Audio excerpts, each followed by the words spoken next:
गंमत म्हणून सांगू, ज्ञानेश्वरीचं पारायण झाल्यानंतर त्या ग्रंथाला वस्त्र कुंडळेपर्यंत काहीतरी बडबड करावी लागते म्हणून म्हटलं जातं त्याला पसायदान.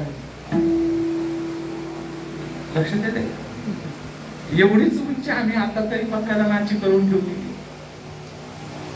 तसं रिकाम्या तोंडाने काही म्हणतो वस्त्र बांधू नये म्हणून काहीतरी बडबड करायची, आणि ती बडबड म्हणजे पसायदान. असं नाहीये. पसायदाना एवढं ऐका, ज्ञानेश्वरीचं संपूर्ण प्रतिबिंब जर कशामध्ये पाहायचं असेल तर ते पसायदानामध्ये आहे. विठ्ठल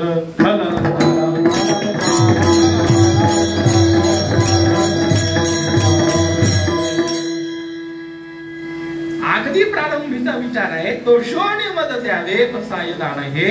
तुम्ही विश्वात्मक देवा, तुम्ही संतुष्ट व्हा, आणि जर तुम्ही संतुष्ट झाले असाल तर तोषोनी मद द्यावे.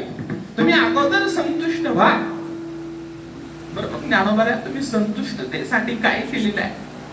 ज्ञानोबा म्हणतात, जे आम्हाला श्रीगुरूंनी सांगितलं अर्थात ते आम्ही केलेलं आहे. ज्याच्याकडे मागणी मागितली ते विश्वात्मक देव आहेत, आणि ज्याच्या करता केलंय ते सुद्धा विश्वात्मक देवा करताच केलंय. ज्ञानोबांनी पसायदान सुरू होण्याच्या पूर्वीची अगोदरची उभी लक्षात घे. उभी काय? किंबहुना तुमचे केले धर्म कीर्तन हे सिद्धी नेले, येत माझे उरले पायिक पण आता विश्वात्मक केले. किंबहुना तुमचे केले धर्म कीर्तन हे सिद्धी नेले, किंबहुना तुमचे केले. तुम्ही जे सांगितलं होतं ते आतापर्यंत मी केलं, आणि त्या केल्याचा परिणाम कोशोनी मदत द्यावे पसायदान हे. विठ्ठल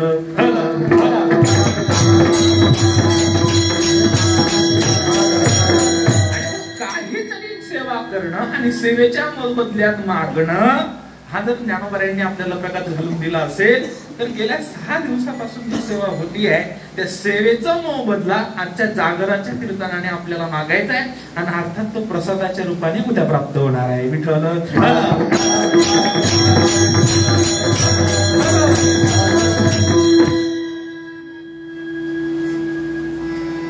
मागणी मागणं हा जीवाचा स्थायी भाव आहे. खरं तर ही प्रार्थना सांगत असताना मागण्याचा विचार सांगणं चुकीची गोष्ट आहे. प्रार्थना वेगळी आहे, मागणी वेगळं आहे.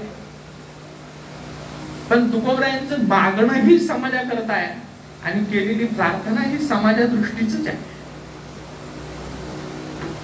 कारण मला असं वाटतं तुकोबरायांनी जे जे काही केलेलं आहे ते संपूर्ण समाजाच्या हिताकरिता केलेलं आहे, आणि समाजाकरिताच केलेलं आहे. स्वसंबंधाने तुकोबरायांनी काही केलेलं नाही, आणि तुकोबरायांना तसं काही करण्याची गरजही नाही.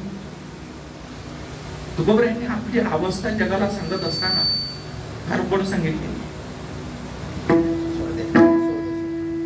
काहीच मी नो